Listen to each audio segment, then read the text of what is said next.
Ay mga kachicharon, welcome sa Thailand. Bumili ako ng Thai tea. Ito yung authentic na Thai tea. Tea. And magsusot lang tayo ngayon for our lunch. Hindi ko alam kung ang tawag dito pero make sure kung wala ng dugo. Kasi kahapon may dugo. So hindi ko rin siya nakain.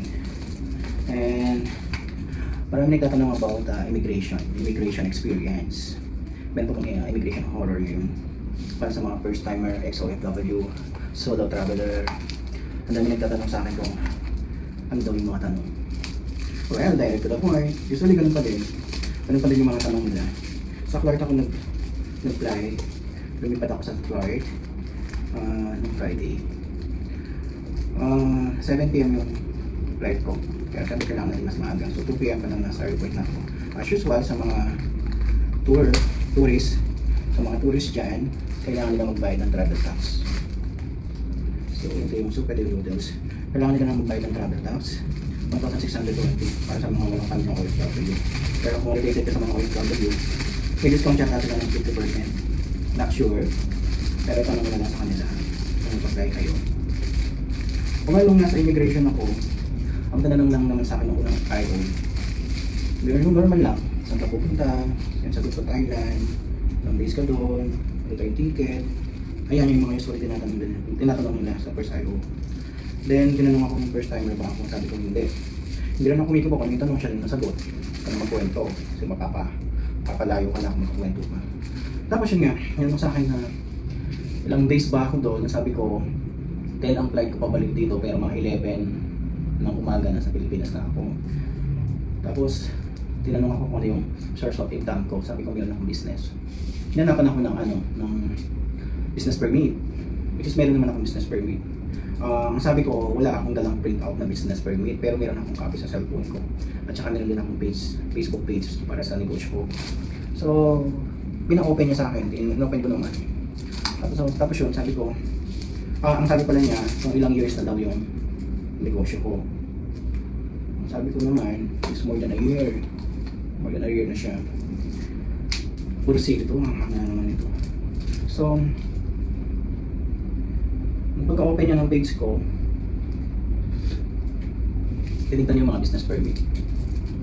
Tapos ang sabi niya, tinanong niya sa akin ulit kung meron ba daw akong proof na kumikita yung negosyo ko. Meron akong online banking, sabi ko. So, pwede lang i-check, sabi niya. Sabi ko, sure, walang problema. Inopen ko yung online banking ko, yung first IO, hindi naman niya tinignan. Ang tinignan lang niya is nag-focus lang siya dun sa mga license ko, permit, business permit, dun siya nag-focus. Then, tinignan niya yung may mga sinusulat siya, may mga tinatype siya dun sa computer, hindi ko alam kung ano yun. Wala siyang may sabong tanong, yun lang talagang tanong sa akin ng first IO. Pero wala, parang hindi ko rin alam kung mag-approve ba siya o hindi, kasi wala siyang kipo, nagtatype lang siya sa computer. Then tinalikod niya sa akin yung cellphone, hindi ko alam kung anong kinakanta niya sa cellphone ko. Ako lang kasi nagbigay ng cellphone dahil nga wala akong kopya. Pero, nung nireturn niya sa akin, yung cellphone ko nakalagay na lang yung album. Nakalagay siya sa album. Hindi na siya doon kung saan ko siya binigay. Yung parang may something na tinignan pa siya doon sa doon sa cellphone ko. Ayun. Sabi niya sa akin kung meron akong return ticket tsaka ng hotel booking. May pala tinanong din sa akin yung hotel booking. Sabi ko meron. Patingin niya, sabi niya. So binigay ko yung hotel booking ko, confirm. Tinignan mo nila kung bayad na. Then, aside from hotel booking daw na confirm, may mga binok pa daw ako na mga, same like, yung mga entrance dito, kasi may mga entrance dito yung punta ng palace, kung saan pa. Sabi ko wala. Tanong ko kasi doon na lang ako magbayad, kasi parang, tingin ko kasi mas mura daw pagka doon ka nagbayad. Sabi ko, ginanong ko na lang kahit na hindi ko naman sure. Okay, sabi niya. Then tinataka niya yung passport ko, tsaka yung plane ticket, ay yung boarding pass. So akala ko okay na. Paglagpas ko sa kanya mismo, sa likuran niya, may second IO pala, tinawagan ako. Doon ako ginusan ng bonggang-bongga. Tinanong niya ako, unang tanong niya sa akin kung first time ba ako nag-travel. Sabi ko hindi. Tapos, kung nag-travel na ba daw ako domestic. Sabi ko, nagpunta na ako ng Cebu. Travel ako sa Cebu.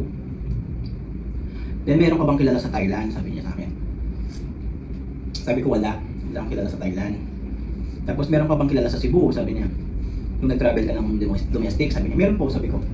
Tapos sabi niya sa akin, akala ko bang wala. Sabi niya, ganun. Inikot-ikot na niya ako. Sabi ko, ang sabi ko po na meron is sa Cebu. Sa Thailand po, wala.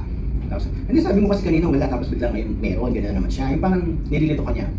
Sabi ko, totoo naman po na meron akong kakilala sa Cebu. Pero sa Thailand po, wala.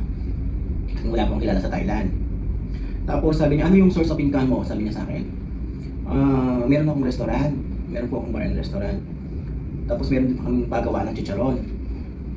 Tapos asan yung mga evidence? Sabi niya, ayun yung permit mo, sabi niya, na katunayan na meron kang restaurant, sabi niya. Nasa cellphone ko po. Wag mong sabihin, sabi niya, pakita mo. Ganun siya magsalita. Asan talagang power tripping. Yung unang IO, hindi siya naggaganon. Parang normal lang talaga na nakipag-usap siya sa'yo. Kasi bata pa. Yung second IO, yung parang pinapagana na yung pagiging IO niya. Siguro normal lang din yun. Parang makita talaga nila kung anong balak mo. Kaya lang nagtataka ako kasi nakikita naman nila sa system nila is labas-pasok naman na akong Pilipinas. Hindi ko rin alam bakit kailangan pa nilang mag-clickbait sa kagaya namin na 14 years na nasa ibang bansa dati, na OFWs dati. Hindi ko rin alam kung anong bakit kailangan pa nila kami ng ganun kahipitan.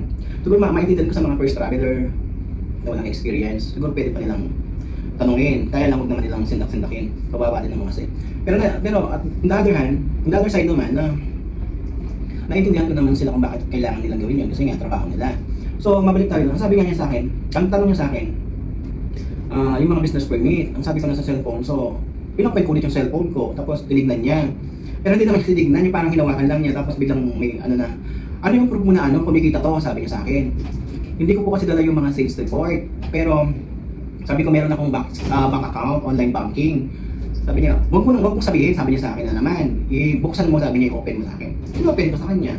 Pagka-open ko ng online banking, kinuha niya yung cellphone, binigay ko sa cellphone ko sa kanya. Tapos, in-scroll down niya, nakita niya yung mga transaction. Tinatanong niya saan galing yung pera. Sabi ko, may business nga po ako, pumapasok po yung pera dyan, tapos nilalabas ko din. Ganun lang sinabi ko sa kanya. Sabi niya, ito magkano to? Sabi niya, kita mo ba to? Sabi niya sa akin. Sabi ko, possible po, nakita ko talaga yan kasi dahil nga restaurant ko kami. Tapos sabi niya, ang tagal niyang nag-isip, bumalik na naman siya ulit dun sa itinerary. Sabi ko, meron po ako sa cellphone. Sabi niya, paano kung ipapabanggit ko yun sa'yo na hindi mo binabasa, kaya mo? Sabi niya sa akin. Hindi ko po kayang sabihin sa inyo na hindi ko siya binabasa. Kasi ang hirap kong bigkasin ng mga lugar sa Thailand. Hindi ko po kabisado. Kasi nung gumawa niyan, sabi niya, ang dali na lang kung magpagawa ng itinerary ngayon. Sabi ko kahit sa AI, pwede na lang gawin, sabi ko, sa cellphone. So, since na wala naman ako masyadong alam na lugar sa Thailand, so nag-search ako, tapos pinagawa ko sa AI, automatic naman yun. Then, nireview ko kung match ba siya sa duration ng stay ko sa pag-stay ko sa Thailand. Then, okay naman, sabi ko, kaya lang, kung papabanggit mo sa akin yan, hindi ko kayang banggitin kasi una hindi ko binabasa. Dahil nga, ang hirap banggitin ng mga lugar dito sa Thailand. Ano ba yung Wat Arun or kung ano mang paano i-pronounce yung lugar, sabi ko. Then, hindi na siya nagsalita doon. Sabi niya sa akin, bumalik na naman siya sa Cebu. Sabi mo, may kilala ka sa Cebu? Ay, sa Thailand. Sa Cebu po ako may kilala. Wala sa Thailand, sabi ko. Parang, tinitignan niya kasi kung yung sagot mo ba kanina is same lang din yung sagot mo ngayon. Pag nairita ka kasi minsan, hindi na kang gano'n, magsasabi ka ng gano'n. So, kailangan kasi consistent ka talaga sa mga sinasabi mo. Then, sinabi niya, tinanong niya sa akin na, sino nagbayad ng ticket mo, sabi niya, ng hotel. Sabi ko, ako pong nagbayad. Yung GCash ko po, pinambayad ko sa ticket. Tapos yung hotel ko naman po, pinambayad ko yung card ko. Ano yung proof, sabi na naman niya. So, inopen ko na naman yung receipt. So, nakapangalan sa akin yung receipt. Pati yung sa card, sa akin nakapangalan. Then, meron ka pang kapatid sa ibang bansa, sabi niya sa akin. Dati po ako, usually po kasi dati parang halos lahat kami magkakapatid nag-abroad, pero lahat po sila umuwi na, nag-for good. Sabi ko, ano yung mga pangalan? Tinanong yung mga pangalan ng mga kapatid ko na nag-abroad. Lumitaw sa system talaga nila na nasa Pilipinas na yung mga kapatid ko. Tapos buti hindi na sila bumalik, sabi niya. Bukod sa may edad na po, sabi ko may magandang trabaho at saka negosyo naman po sila dito sa Pilipinas. Nung tinignan naman na okay na, tapos akala ko okay na yun. Bumalik na naman siya sa akin sa tanong na dun sa proof of income. Sabi ko, hindi kita mabibigyan ng sales report. Sabi ko, yung parang gusto sabihin na masyado ng privado yung mga tanong niya sa akin. Pero siya na rin naman ang nag-follow up question na parang hindi ko na nasagot yun. Sabi niya, ano ba yung pinakahuling sinabi niya sa akin? Papayagan kitang umalis, sabi niya sa akin. Papayagan kitang umalis, pero nasa na lang sir kung babalik ka, sabi niya. Ayun, yung end of story namin. Yun, nakapasok. Ay, hindi pala, may sinabi pa siya sa akin. Ano yung currency ng pera sa Thailand. Doon ako medyo na-stuck yung utak ko doon na parang ilang segundo bago ko siya nasagot. Sabi ko, Thai baht po. Tapos, ano yung perang dala mo? Sabi niya sa akin. Sabi ko, dollar. Ba't dollar? Sabi niya, ba't di ka nagpapalit ng Thai? Sabi niya. Kasi based doon sa napapanood ko sa mga vlog, yung Gcash daw po kasi pag doon ka nag-withdraw, sabi niya. Ay, based po kasi sa mga balita, yung Gcash po kasi, mas maganda daw kung gamitin doon mag-withdraw para mas maganda yung palitan. Sino naman nagsabi niya? Yung mga vlogger. Sabi niya, opo, sabi ko. Pero actually tama siya, scam nga yung mga vlogger. Try ako dito na mag-withdraw, ikukwento ko sa ibang araw. Kaya, dami-daming mga vlogger dito na scam.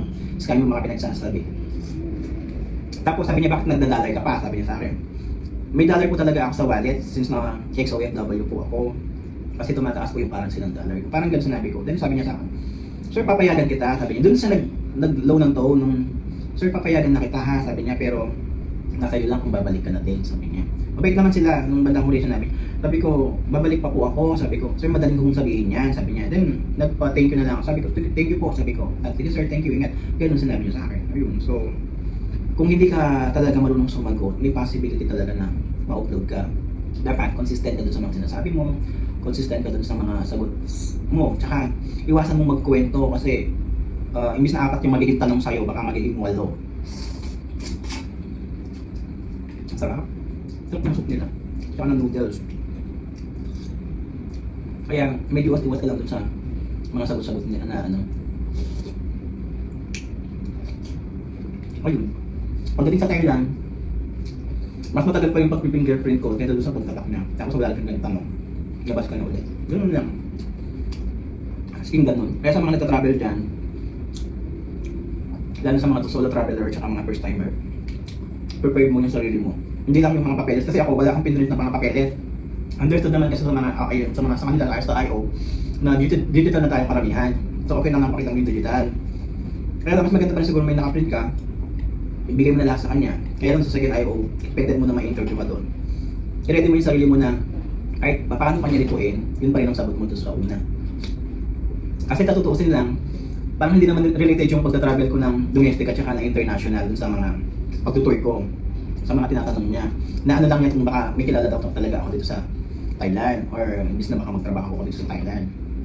Pero ewan ko din, hindi ko maisip kasi 14 years, kailangan ko ba siyang higpitan, di ba? 14 years ka na sa palabas, masok pa na sa Pilipinas, tapos kailangan ka pang second IO. Hindi ko alam. Siguro policy nila yon. Or nung time na yan kasi hindi naman busy, wala silang mga ginagawa dahil wala masyadong mga pasahero. Parang dun sa batch namin, ako yung unang pumasok sa IO na sa immigration department. Parang wala pa eh kasi ang lubog talaga. Tinanong ko pa nga dun sa isang IO doon kung open na yung kung open na yung booth nila. Sabi open na daw kasi parang wala akong nakikita nakapila. Ayun, kaya okay naman. Pero siyempre kinabahan ako. Siyempre panalangin na din. So kaya ingat-ingat na lang kayo sa susunod. At saka prepare yung sarili nyo bukod sa pera at saka sa gastos. Alam naman kasi ng IO na pagka makikita nila sa'yo kung kaya mo ba yung buhay sa ibang bansa. Eh kung sa kanila pangalan di ka pumasa, paano pa kaya sa ibang bansa? Sabi nga nila, diba? Kaya ingat lang din. Ay sarap ito, ubusin ko lang. Salamat!